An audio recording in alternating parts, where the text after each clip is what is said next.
Primeiro aos Tessalonicenses, capítulo 5. Esperar que todos achem, todos encontrem.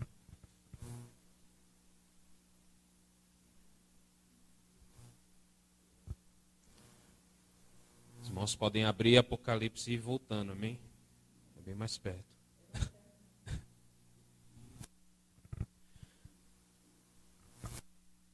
Nós vamos falar um tema que tem sido muito... e às vezes algumas perguntas ficam, né, sem respostas, e vou tentar responder algumas perguntas através dessa mensagem a respeito do Espírito Santo de Deus. E às vezes algumas pessoas têm algumas dúvidas relacionadas, né, à pneumatologia sobre o Espírito Santo, sobre o estudo do Espírito Santo. Nós somos uma igreja reformada e, mesmo assim, algumas pessoas têm algumas dúvidas relacionadas ao que cremos. O que nós cremos em relação ao Espírito Santo? Se nós somos reformados, precisamos ser necessariamente cessacionistas? Se nós somos reformados, nós precisamos necessariamente não crer nos dons espirituais, não crer que os dons espirituais continuam atuando na igreja? Então, eu vou falar sobre algumas coisas. É claro que não vai ser uma mensagem exaustiva, não vai ser uma mensagem grande, tá? Nós vamos tentar falar rapidamente sobre isso, e não dá para falar sobre isso rapidamente, mas eu espero que os irmãos possam compreender, amém? Com as poucas palavras que a gente vai falar. 1 Tessalonicenses, capítulo 5, verso 19. Verso 19 é um versículo muito pequeno, né? O que está escrito aí no verso 19? Não apaguem o Espírito. Vamos ler de novo? 1, 2, 3. Não apaguem o Espírito. É um dos versículos menores que tem. Eu acho que menor do que esse é só Jesus chorou. Não é verdade? E é um versículo que algumas às vezes passa, sabe, sem procurar se aprofundar. E Paulo está falando à igreja de Tessalônica. E ele faz essa advertência para que a igreja de Tessalônica não apague o Espírito. E o que isso quer dizer, né? Muito tem sido falado hoje sobre o Espírito Santo. De um lado nós temos o quê? Nós temos um grupo de pessoas que julga qualquer manifestação ou emoção como poder do Espírito. De um lado nós temos esses, que são os nossos queridos irmãos dados à experiência. Não vou citar nenhum teológico, mas em algum caso aqui eu posso até citar, mas essa não é o que eu quero dizer, amém? Não é o ponto central da mensagem de hoje. Mas, de um lado, nós temos essas pessoas, que são um grupo de pessoas que acredita que qualquer tipo de manifestação, qualquer tipo de emoção, significa poder do Espírito.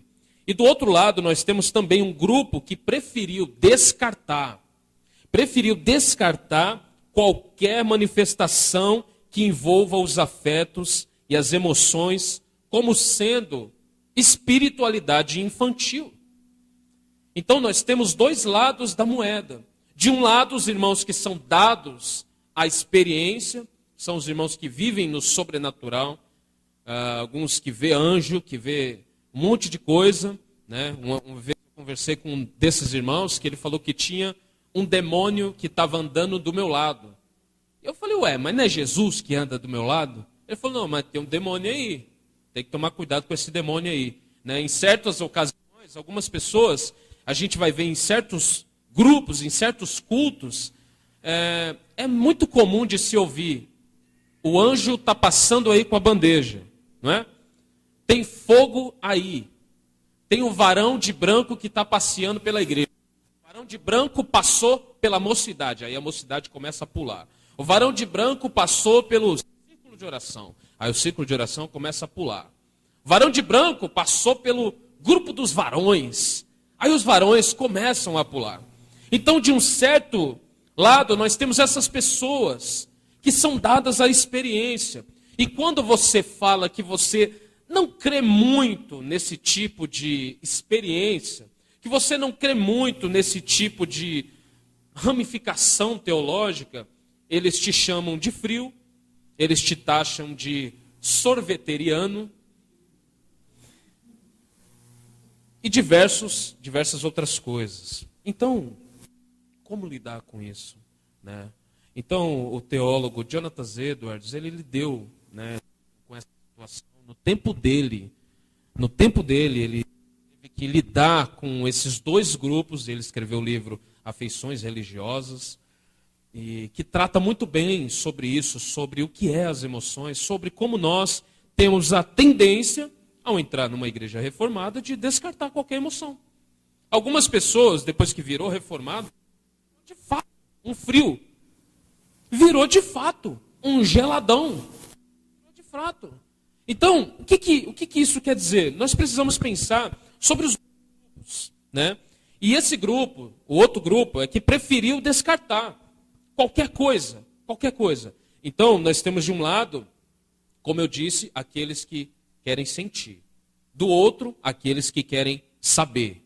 E como conciliar essas coisas? Dr. Martin Lloyd Jones, ele dizia que nós deveríamos ter luz na mente e fogo no coração. E será que nós conseguimos conciliar isso? E Martin Lloyd Jones é um reformado, é um pastor, um pregador durante 30 anos ali na Catedral de Westminster. Nós temos Spurgeon, que também falava muito sobre as emoções. Nós temos hoje John Piper, que fala muito sobre as emoções. E será que é errado nós termos emoções? Será que é errado nós aqui num culto como esse, nós manifestarmos alguma emoção? Será que algum irmão que está aqui vai julgar por isso? Será que ele vai olhar para a gente e vai falar, isso, esse irmão, né? Será que quando o irmão que está na frente ou lá atrás, ele fala, amém? Às vezes todo mundo olha para trás, né?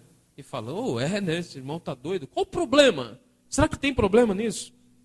Então são coisas que a gente precisa falar. E a verdade é que nós precisamos analisar com cuidado todas as posições através das Escrituras, né? E encontrar um equilíbrio santo para que nós venhamos caminhar nisso que eu acabei de falar, tendo luz na mente e fogo no coração. Então, por um lado, agora nós temos uma doutrina sólida, nós somos reformados, nós professamos os 5 solas da Reforma Protestante, nós cremos nos 5 pontos do calvinismo, nós cremos em tudo isso, e dentro de tudo isso tem doutrina para a vida, tem doutrina sólida. E será que se eu falar que creio que algumas emoções são produzidas pelo Espírito Santo, será que entra totalmente em conflito com a minha teologia? Então, são coisas que talvez você nunca pensou. Se pensou, nunca falou com alguém, e se falou, saiu briga. Porque é assim, essas coisas geralmente é assim. Eu tenho um amigo que ele é muito assim, e esses dias ele é um, não sei se ele é um reformado ou ele é um deformado. Mas ele falou muito assim, falando que qualquer pessoa que manifestava algum tipo de emoção não foi crente de verdade, não é cristão de verdade. Aí ele, no mesmo dia, ele postou um vídeo do pastor Paul Washer. Não sei se vocês já viram o vídeo que o pastor Paul Washer está pregando a alguns jovens, e ele para a pregação e começa a chorar. E ele começa a chorar, será que sem emoções? Tem como chorar sem sentir emoção? Então, e o próprio irmão postou e falou, isso que é um irmão cheio do poder. Eu falei, mas se... Pelo amor, né, meus irmãos? Então, isso é que alguém, né, muito bem posicionado, né? Então, nós precisamos entender isso. E por um lado, os que são mais dados às experiências, eles ouviram em toda a sua jornada que estudar demais a Bíblia irá esfriar a espiritualidade deles. Não sei se vocês é desse tempo, mas eu já fui desse tempo que, inclusive, aconteceu comigo. Eu comecei a estudar a Bíblia, Eu me converti em um dia, na outra semana eu estava comendo a Bíblia, estava orando e todo dia, e eu ia para a igreja, o dia que não tinha culto, eu chamava o pastor, que negócio, não tem culto hoje, né? E o pastor falou, esse moleque tá doido, né?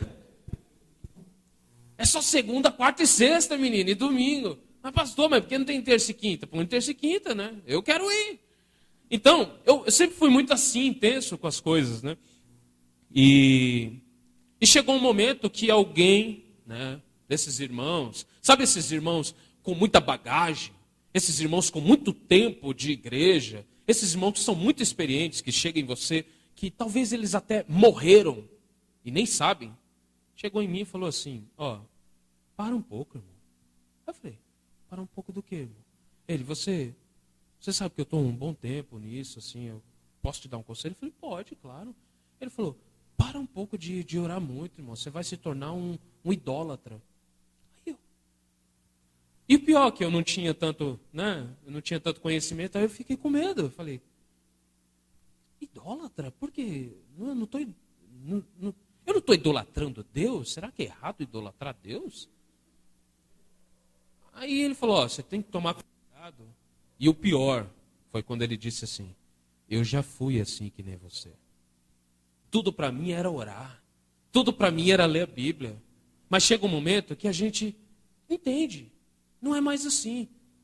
E eu, sem ter conhecimento nenhum, eu falei, irmão, desculpa, mas eu prefiro ficar aqui, irmão. Eu prefiro ficar desse jeito aqui, senão tá muito gostoso. Eu falei para ele. Falei, tá muito gostoso assim como tá. Inclusive, adoro. Né? E ele olhou para mim e foi falar, irmão, só estou te dando um conselho. Eu falei, tá bom. Esse irmão... não preciso nem falar, mas enfim, vocês imaginam como terminou esse irmão, né? Então, será que é errado nós colocarmos ênfase em alguma coisa? Será que é errado um cristão reformado, em um culto reformado, dizer, Senhor, derrama poder sobre mim? Senhor, me enche com teu fogo. Senhor, eu quero arder no teu fogo. Os irmãos, eita miséria. O irmão vai arder no inferno, porque fogo é inferno. Tem uns irmãos que é muito, né? Ele gosta de queimar os outros no inferno, né? Mas ele não quer ir para lá, mas quer mandar vários para lá, né? Então, nós precisamos entender, e desse lado nós temos essas pessoas que foram ensinadas que estudar a Bíblia demais vai esfriar a alma, que a letra mata e etc, né? Irmão, a letra mata, toma cuidado. Você fala no pastor, eu vou estudar teologia. Ele fala, irmão... Pastor, vou estudar teologia. Irmão, cuidado, irmão. Aí o irmão já fala, eita nós, por quê, pastor? Porque os que entram lá, eles saem doidos.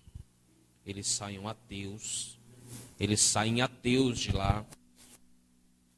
Você entende? Desse lado tem essas pessoas. Mas por outro lado, os que são mais dados à lógica, ao pensamento, a racionalidade, os bambambãs, os intelectuais.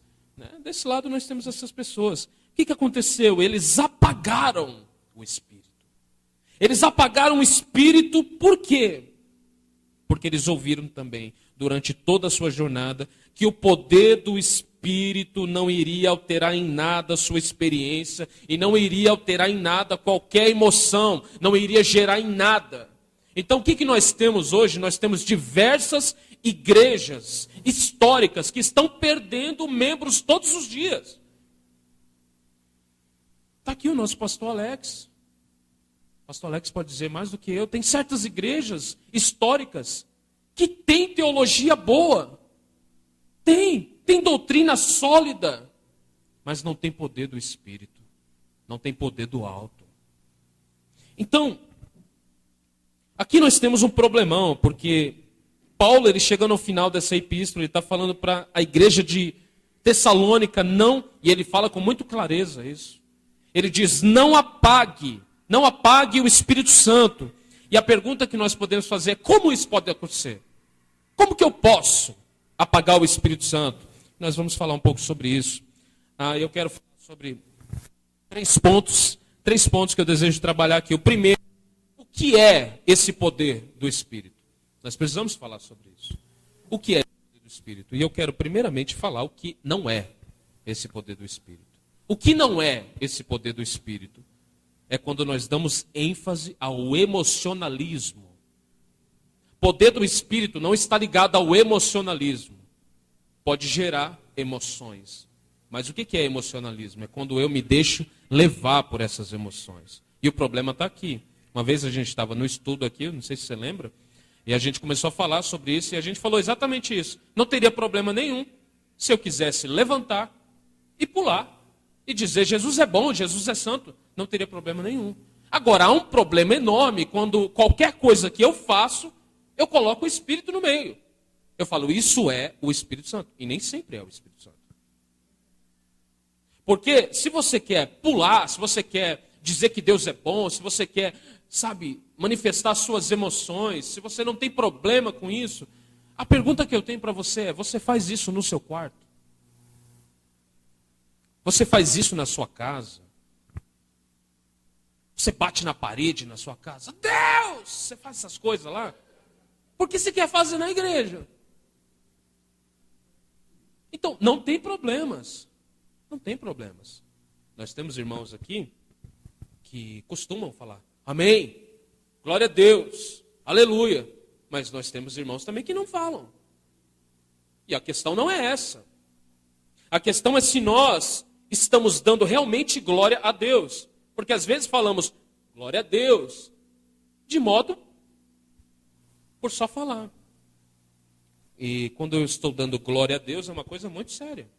Então o que é esse poder? Durante bom tempo essa expressão parece que ficou um tanto quanto basta, né? Receba poder. Não é isso que eles falam pra gente? Receba poder. E a gente fala, ok, vou receber. Aí eles falam.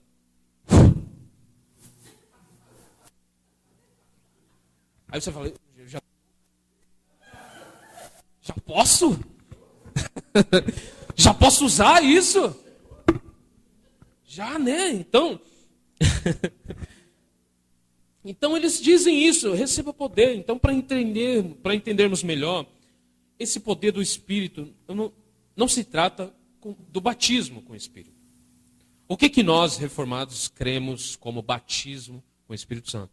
Novo nascimento. Ponto. Novo nascimento. Algumas pessoas, os nossos irmãos pentecostais, eles acreditam que o batismo com o Espírito Santo é uma segunda bênção, né? E em algumas coisas nós concordamos. Em algumas coisas. Mas, por exemplo, os irmãos que defendem a posição do pentecostalismo, eles acreditam que as línguas estranhas, elas são a evidência principal e essencial do batismo com o Espírito Santo. E nós não cremos assim. Nós cremos que a evidência do batismo com o Espírito Santo é um testemunho, é um novo nascimento. Se eu furtava, não furto mais. Se eu roubava, não roubo mais. Se eu era desonesto, não sou mais desonesto. Então, é testemunho de vida. E não se trata aqui do batismo, né, com o Espírito Santo. E esse poder do Espírito, ou como muitos chamam, a unção do Espírito, é uma capacitação que o Espírito dá aos crentes. Uma força, dizemos, uma força originada nele, não em nós. Sabe assim, a gente vai... Geralmente isso acontece em alguma mudança. Quando nós vamos fazer alguma mudança, e aqui na igreja a gente entende muito bem disso, é uma mudança por mês que a gente faz. Quando nós vamos fazer alguma mudança, é natural que a gente olhe para o irmão e fale assim, irmão, tem como você dar uma força lá? Não é natural? Porque a gente não vai pegar sozinho todas as coisas. A gente precisa. A gente chama geralmente os homens, né? Fala, dá uma força lá e tal. E aí, os caras, não, vamos lá. Por quê? Porque a gente precisa de uma força extra. Eu não posso fazer sozinho. Eu sei que esse exemplo é horrível, mas você entende? Essa capacitação, essa unção do Espírito Santo é uma força extra. É algo que nós precisamos. E nós não só precisamos para fazer coisas para Deus, fazer coisas para que o nome de Deus seja glorificado. Nós precisamos para nós também, para o nosso dia a dia, para a gente não morrer, para a gente não acabar, para a gente não perder a fé. Então, pastor, é possível isso? É claro que é possível. Muitos cristãos passam por problemas que você nem Imagina. Muitos cristãos que professam as doutrinas da graça, sabe, professam doutrinas sólidas, eles passam por desertos também. Eles passam por momentos que eles se veem quase duvidando às vezes da graça de Deus, duvidando do amor de Deus. E como que nós vamos passar por isso? É esse poder do Espírito que nós precisamos. É um poder do Espírito que nos capacita. E é uma capacitação que o Espírito dá. E nós temos um exemplo bíblico dos apóstolos, homens comuns, homens trabalhadores. E os pescadores, eles não eram conhecidos pela sua desenvoltura intelectual. Hoje, até hoje, qual a imagem que a gente tem de um pescador no Brasil? É alguém que mente, não é? A gente sempre, isso aí é piada de pescador, a gente tem essas coisas. Pescadores são homens comuns. A pesca era a profissão menos, era a profissão, sabe, lá embaixo. Era a profissão que era rejeitada. Era só peão, era povão. Então, esses pescadores não eram conhecidos por serem intelectuais, né? Eles eram povão, mas quando esses homens, eles eram cheios do Espírito Santo, eles faziam coisas grandes para Deus. E Deus não precisa de homens grandes. Deus não precisa de mulheres grandes. Deus precisa de alguém que tem um coração repleto e cheio do seu Espírito. Então, é isso que significa essa unção do Espírito Santo, né? E quando o Espírito Santo ele enche os apóstolos, mesmo depois de os seus restos mortais estarem em um caixão, o legado deles continua até hoje. A voz deles é ouvida até hoje. As cartas deles são lidas até hoje. Foram homens pequenos, né, como o pastor Paul Washer sempre, pequenos homens nas mãos de um grande Deus. São homens pequenos. São homens que não têm recursos, mas eles têm o poder do Espírito Santo na vida deles. Então, o poder do Espírito ele é derramado nos crentes sempre com um propósito. Às vezes para nos levantar e despertar. Tem momentos que nós precisamos de um despertamento. Tem momentos que a gente passa na nossa vida que a gente não ora mais, não jejua mais, não lê mais a Bíblia. E parece que quanto mais você deixa de orar, menos você ora. E quanto mais você ora, mais você ora. E aí, você chega num momento como esse, do que você precisa?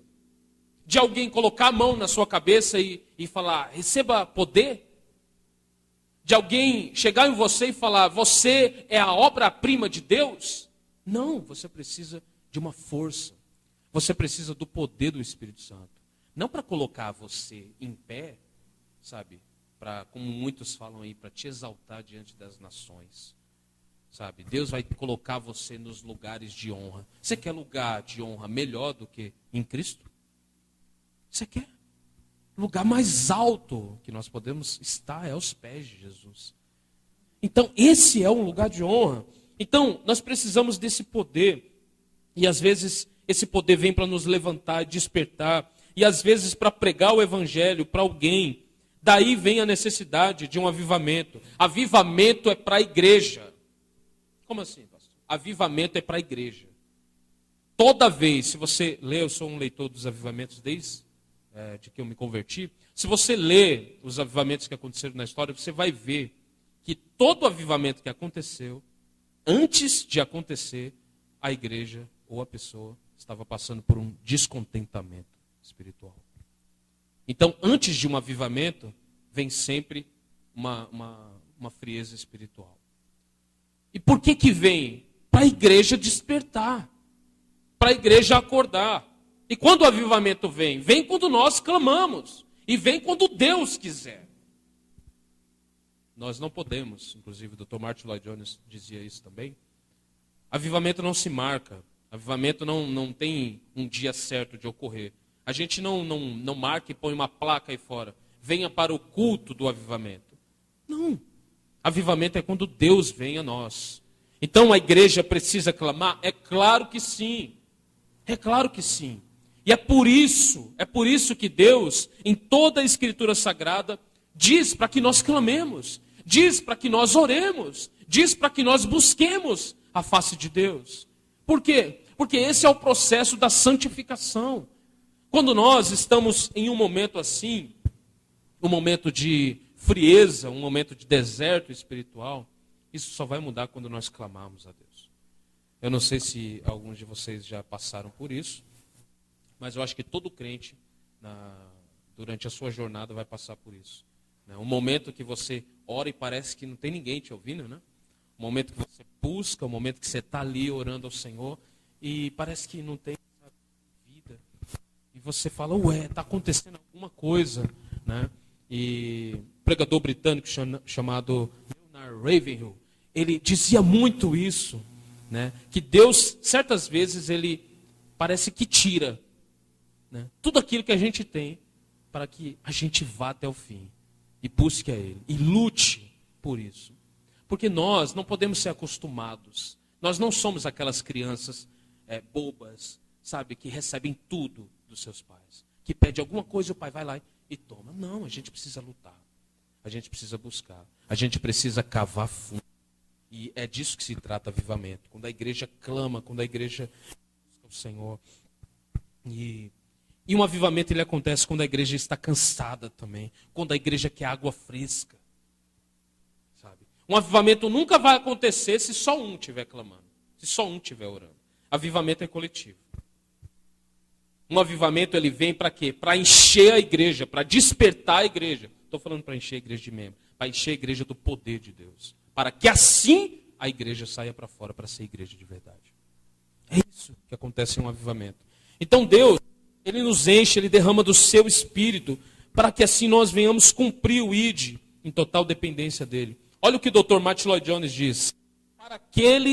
Para aqueles que se sentam e apontam o dedo para os excessos carismáticos de boas pessoas, ele diz, Deus tenha misericórdia deles. Deus tenha misericórdia deles. É melhor ser um crédulo em excesso do que ser um carnal, presunçoso e morto. Olha o que o Dr. Martin Lloyd Jones está dizendo. É melhor ser um crédulo em excesso, é melhor eu cometer alguns excessos de vez em quando, do que ser alguém que foi totalmente entregue à presunção, à morte espiritual. E nós precisamos falar disso. Se tem um lugar que era para ser o lugar da vida, é a igreja. A igreja não tem que ser o lugar da morte. Tem certas igrejas que você entra e parece que tem o velório de Jesus. E a igreja é o lugar para ter vida. A igreja é o lugar para nós adorarmos em paixão, em comunhão. Para nós adorarmos com todo o nosso ser, com toda a nossa alma. E a gente, às vezes, até nos louvores. Eu vejo muito reformado dizendo isso. Olha aqui que músicas. Olha essas músicas sem conteúdo nenhum. Olha que músicas emocionais. Aí você coloca lá a igreja toda orando, clamando, louvando junto. E aí a gente está aqui. Castelo forte é o nosso Deus. Quase morrendo. A questão que eu quero dizer não é a música. A questão é que aquilo que está dentro de nós. Eu não estou comparando esses louvores com Castelo Forte. Vocês estão me entendendo, né? Castelo Forte tem conteúdo. Agora, não basta você falar contra uma igreja carismática enquanto você não tem vida. Enquanto você é um morto. Enquanto você está parecendo a igreja de Laodiceia. Aquela igreja que se considerava viva, mas que estava morta. Que batia no peito. Se olhava no espelho todo dia e falava, mas que não tinha vida em si. Segundo ponto para a gente correr. Como eu posso apagar o espírito? Como que isso acontece? Né? Tornou-se moda falar de qualquer experiência espiritual hoje em dia. Pegou moda. No meio reformado, então, é moda. É moda. Nós temos os juízes apologetas, que colocam seus textões no Facebook, mas na prática não fazem nada. Nada. Eu estava falando com o Mael um dia desses. Não fazem nada. Geralmente, aqueles que colocam o textão lá na igreja local dele, não ajuda o pastor. Não faz nada, mas está lá. Ó. Aqui, ó. Só aqui, ó. Então, é muito fácil a gente falar dos outros. É muito fácil a gente falar que tem alguns excessos no meio do pentecostalismo. Mas e nós? A questão é nós. A questão é nós olharmos para nós. Entendermos, será que tem conflito? Será que eu posso adorar a Deus com paixão? Será que eu posso dizer glória a Deus? Será que eu posso levantar minha mão? Você sabe? Será que eu posso dizer, Deus, tu és santo? Sem que alguém me olhe e me julgue por isso? Sem que alguém muito bem preparado me olhe e me julgue alguém inferior? Então, geralmente, os irmãos que falam, Santo Deus, glória a Deus, aleluia, Jesus. Esses irmãos que falam isso, eles são menosprezados na igreja. Sabia disso? São os irmãos que falam, esse irmão entende nada, ele só fala negócio de glória a Deus, de aleluia. Mas às vezes o irmão está falando de coração. Ele não é um hipócrita que nem você, que defende doutrina boa, mas seu coração está morto.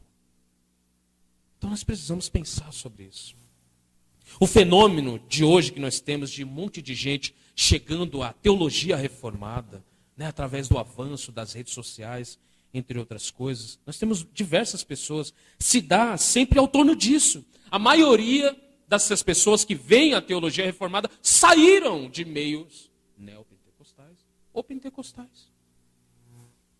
Elas vieram oriundas desses lugares e elas saíram de lá cansadas, estão cansados dos abusos, cansadas muitas vezes de serem abusadas financeiramente, onde se tem tanto foco em prosperidade financeira, prosperidade aqui na terra, onde igrejas que pouco falam de justificação, pouco falam de doutrina, de pecado.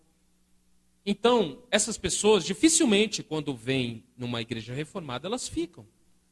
Mas quando elas saem de lá tristes, saem de lá brigadas, elas vão procurar algum lugar e elas começam a olhar algumas coisas no YouTube e ver que, glória a Deus, nós temos muitos pastores, pregadores reformados que são defensores da fé.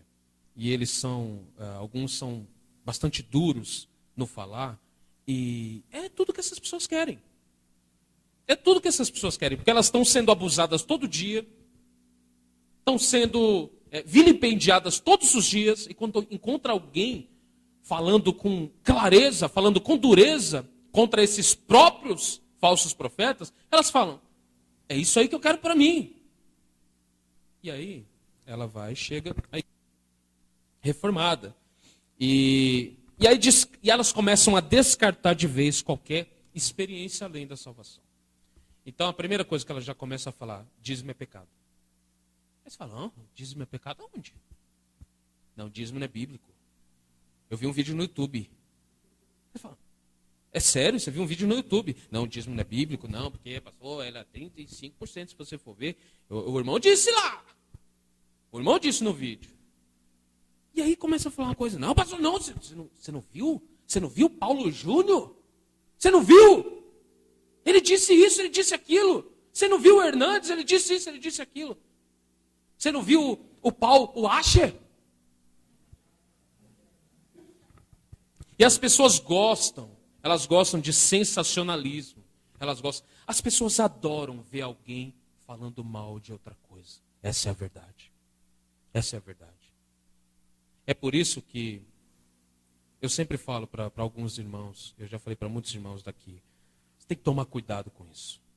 Tem que tomar cuidado. Se eu falo para você, irmão, está aqui uma oportunidade para você pregar o evangelho aqui. Eu quero que você pregue o evangelho. Não, mas quer dizer que eu não posso trazer um argumento apologético? Você pode. Mas apologética deve ser feita com paixão. Apologética deve ser feita com gentileza. Não é para destruir outras pessoas. Porque sabe o que passa? Às vezes as pessoas não chegam ao nosso meio porque acham que a gente é os sabichões. Eu tenho um amigo meu, professor de teologia, no seminário ano pentecostal. Ele disse para mim, ele me chamou na mensagem, mandou mensagem, ele falou, cara, eu queria muito conhecer mais calvinistas que nem você. Porque a maioria dos que eu tenho falado, eles me tratam com arrogância, me tratam com ignorância. Eu vou começar a citar você nos meus debates com os meus amigos, porque dificilmente a gente acha um calvinista assim. Aí, o que eu vou falar para ele? Eu falei, meu amigo, a única coisa que eu posso te falar é que esses que agem dessa forma não são calvinistas. Porque se tem uma coisa que um calvinista é ciente do seu pecado e da sua depravação. Ele é ciente de que ele não é nada, que Deus é tudo. E como que alguém que acredita que foi salvo pela graça, que era um depravado, que foi eleito, ou seja, ele não escolheu, Deus escolheu, que foi salvo por Cristo, que Cristo derramou sangue, a expiação se limitou aos escolhidos, que crê que ele vai ser salvo eternamente. Como que alguém que crê em tudo isso pode tratar um outro com desdém? Que orgulho bobo é esse? Da onde vem esse orgulho? Então não combina. Nós precisamos entender e equilibrar isso. Apologética não se faz dessa maneira. E aí nós temos esses irmãos que vêm dessas igrejas e quando eles chegam em uma igreja reformada, a primeira coisa que acontece é isso. Eles começam a descartar qualquer coisa. Eles começam a falar, não, que eles declaram guerra aos pentecostais. Eles declaram guerra. Né? Os calvinistas mais antigos, eles falam que é necessário pelo menos um ano, deixar um calvinista na jaula. No mínimo, um ano. Né? Porque ele vai ficar lá, pentecostal, vai morrer, ele está ali, sabe? E se soltar ele, é só Jesus. Ele acaba com a família, acaba com tudo. Aí agora na Assembleia, tu vai morrer! Morre lá, vai com o diabo! Sabe? E não tem sabedoria nenhuma. Até passar alguns anos e ele voltar àquela coisa do salvo pela graça. Como que alguém salvo pela graça pode ser orgulhoso, meu irmão? Não casa. Eu teria orgulho se eu salvasse a mim mesmo. Mas se eu fui salvo por alguém, ou alguém, como que eu posso tratar alguém com orgulho? Como que eu posso me orgulhar? A própria Bíblia em Efésios diz, para que ninguém se glorie. Nós somos salvos pela graça por meio da fé em Jesus. E isso não vem de vós, para que ninguém se glorie. Então nós devemos ter muito cuidado. E agora nós temos os irmãos que não leram nada, mas sabem de tudo, não é? Nós temos irmãos que sabem de tudo. Não, você sabe que lá o Ceséria de Cecílio, e aí você fica assim, fala, Ceséria de Cecílio, e começa. Não, você conhece os pais da igreja? Ambrósio, estava falando lá que. Você fala, rapaz, o cara conhece Ambrósio. O cara, ó. E às vezes você chega com ele, começa a conversar e você vê que não é nada. É só uma coisa que ele ouviu alguém falar. Por quê? Porque nós precisamos voltar às Escrituras. Eles começam a descartar qualquer coisa. Então há um perigo enorme de que nós vivamos em morte espiritual somente para manter uma imagem ortodoxa. Sabe? Para não, a gente somos os certinhos, a gente não crê mais nessas coisas, a gente está aqui. Então estamos mortos. Estamos mortos. E ainda estamos batendo no peito porque estamos mortos. Já parou para pensar nisso? Então nós apagamos o Espírito quando nós não estamos abertos e não oramos para que Ele nos encha e derrama sobre nós o que Ele derramou sobre os apóstolos, sobre os profetas. É assim que nós apagamos o Espírito. Quando nós vivemos uma vida aquém de Deus. Quando nós vivemos uma vida que nós nos achamos assim, muito bem para carregar as coisas sozinhos. Nós nos achamos autossuficientes para poder carregar o nosso fardo. É assim que nós apagamos o Espírito. E nós apagamos o Espírito quando nós não cremos e não estamos abertos ao que o Espírito Santo pode fazer. Então nós precisamos tomar cuidado com isso. Estou terminando, irmãos. Então, nós o apagamos quando nós queremos trancá-lo numa caixinha teológica que nos agrade, descartando qualquer experiência espiritual e sobrenatural como fruto de algo carnal. Se alguém está aqui em um culto, imagina se a gente estivesse num culto como esse, e Deus queira que isso aconteça. Deus queira que, irmão, como Jeremias, se o Senhor fendesse os céus e descesse. Essa é a minha oração todo dia. Se o Espírito Santo descesse aqui, se ele derramasse a glória dele aqui, você acha que não ia ter gente olhando o irmão ali, manifestando algumas emoções, chorando, ou dobrando o joelho, ou colocando o rosto no chão? Você acha que não ia ter gente falando assim, quer se aparecer? Tem! Mas essa é a questão. Até quando nós vamos apagar o Espírito para tentar manter uma imagem bonitinha? Uma coisa eu falo para vocês, quando o avivamento vem, quando a glória de Deus vem, não tem casaco bonito, não tem terno bonito, não tem homem de posição acima de outra, não tem pastor, não tem pastel, não tem apóstolo, não tem nada. Não tem nada. Quando o avivamento vem, a única coisa que nós podemos clamar é: Senhor, tem misericórdia de nós. Eu acho muito estranho quando eu vejo algumas pessoas dizendo Deus está aqui, enquanto continuam com as suas vidas miseráveis. Eu acho muito estranho algumas pessoas dizerem Deus está aqui, enquanto a roupa dela nem amassou. Enquanto ela continua da mesma forma. Deus. Eu estava falando com meu filho, né, o Adriel, e ele estava falando, pai, qual o tamanho de Deus? E eu falei, como é que eu vou falar um negócio desse, né? Meu pai, qual o tamanho de Deus? Eu falei, ó, você já reparou, filho, que o céu não tem limite? Você vai lá para a casa da sua mãe, você viu já que o céu não tem limite? Você nunca viu um fim? O céu, ele... É mesmo, né? Eu não reparei não, pai, mas é verdade. Eu falei, a Bíblia diz que Deus mede esse céu a palmos. Aí ele, eita pai, sério? Eu falei, sério. Ele mede esse céu a palmos. Eu falei, viu aquela imagem que o pai te mostrou, que tem bilhões de estrelas? Ele sim. Eu falei, a Bíblia diz que Deus chama cada uma pelo nome. Ele, eita, mas como ele sabe? Eu falei, porque ele é Deus e você não. Ele, que legal. Você entende? Um Deus tão grande e a gente limitando ele em alguma caixinha teológica. Não tem, irmãos. A gente precisa entender isso. Nós precisamos entender. Não tem que descartar qualquer experiência espiritual. Nós precisamos entender de uma vez por todas que Deus não é reformado, que Deus não é pentecostal, Deus é Deus. E como Paulo diz, buscai com zelo os dons espirituais. Buscai com zelo. Sabe o que é zelo? É paixão, é vontade. Buscai. Buscai. Buscai com zelo.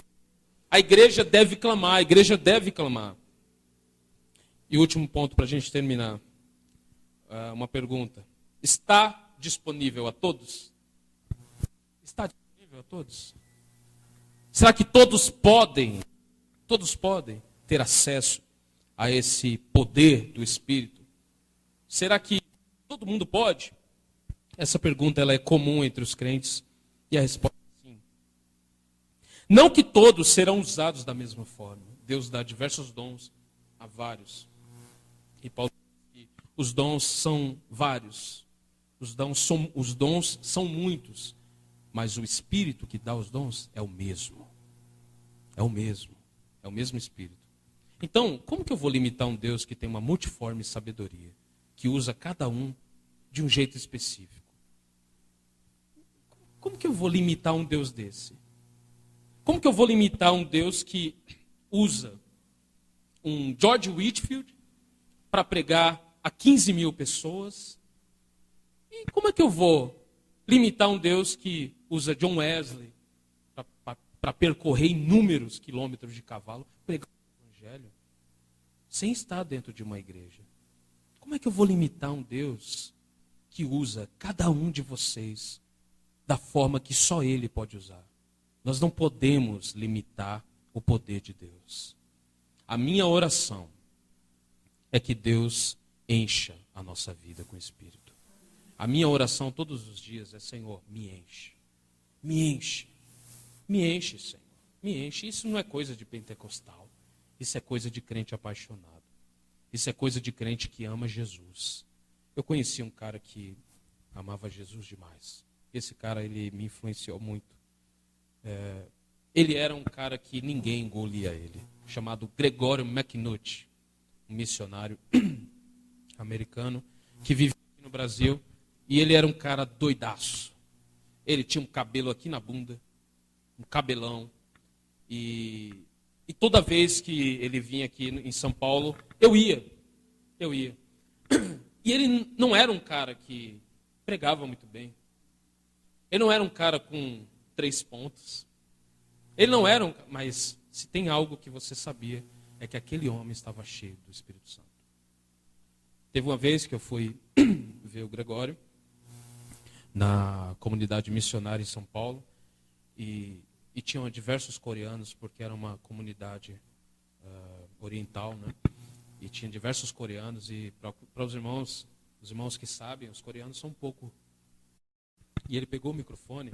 Quando ele pegou o microfone, ele falou, cara, ele falou isso, cara, e começou a chorar.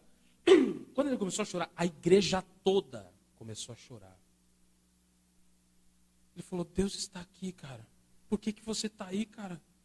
Deus está aqui, cara. E ele falava assim, por que você está aí, cara? Faz alguma coisa, cara. E na hora me deu uma doideira e eu saí correndo e fui lá na frente.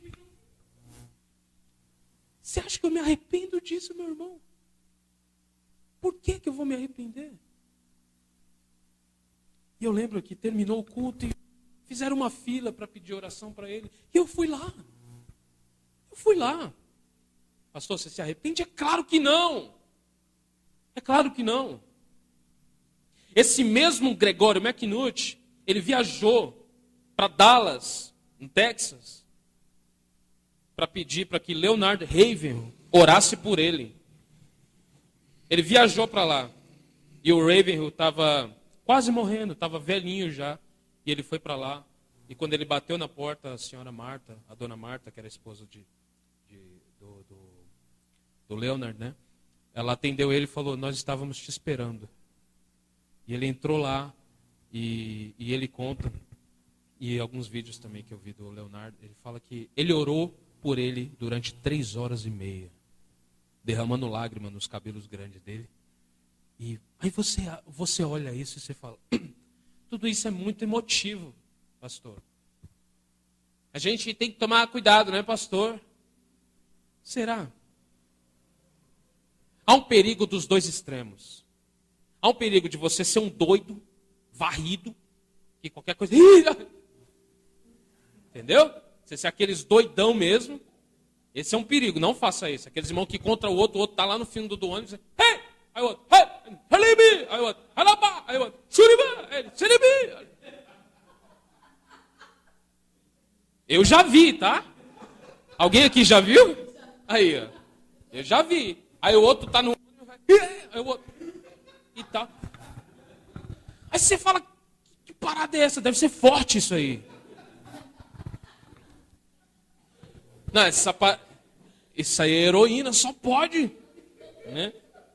Você corre o perigo de ser esse, e do outro lado, você corre o perigo de ser aquele cara morto espiritualmente. Não crê em nada. Não crê que nós temos irmãos no meio pentecostal. Que todo mundo, menos a sua igreja, menos a sua visão, menos o seu calvinismo barato, não serve. Você corre esse perigo também.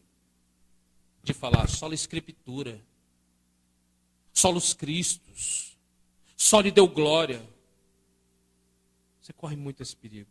Enquanto você fala sola escritura e vivendo de modo totalmente contrário a isso. Nós lemos aqui, não apaguem o Espírito. Aonde nós lemos? Está na Escritura? Pastor, precisamos fazer uma análise exegética sobre esse texto. Para quem Paulo estava falando? Por que Paulo estava falando? E a gente vai ver que ele estava falando a Tessalônica. Não a gente, isso não se enquadra a gente aqui. Pelo amor, né, irmão? Se há poder de Deus disponível, para nós, para a igreja de Jesus, eu quero. Eu quero. Se há unção do Espírito Santo a ser derramada em nós para curar enfermos, eu quero. Se o Espírito de Deus querer se manifestar aqui, dando dom, eu quero. Eu quero. Porque o mesmo Paulo que diz para não falar em línguas em público, é o mesmo Paulo que diz, busquem com zelo os dons espirituais. Então por que nós devemos descartar qualquer possibilidade de vida espiritual, de experiência espiritual e continuarmos da mesma forma? Mas pastor, que exemplos nós temos? Além dos apóstolos, você tem 2000 anos de história da igreja que você pode pesquisar. Você vai ver Jonathan Edwards tendo diversas experiências espirituais. Você vai ver Martin Lloyd Jones passando uma revelação para o irmão. Misericórdia, pastor. Sim!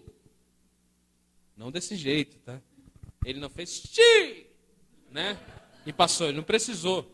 Mas Martin Lloyd Jones chegou no irmão e falou, ó, eu estou sentindo algo muito assim, para falar com você relacionado a isso, isso, isso aqui.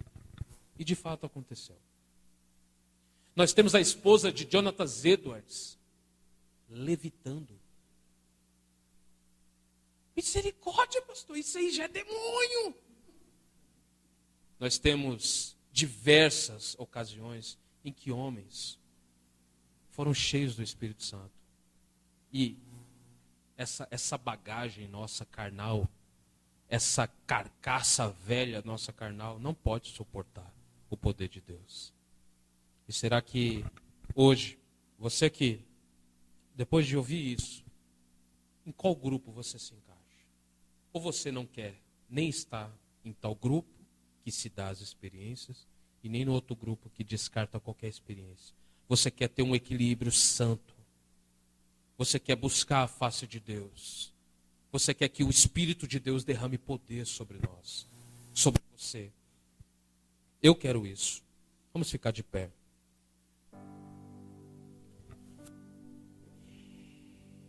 Deus, em sua multiforme sabedoria, Ele dá a cada um uma unção específica.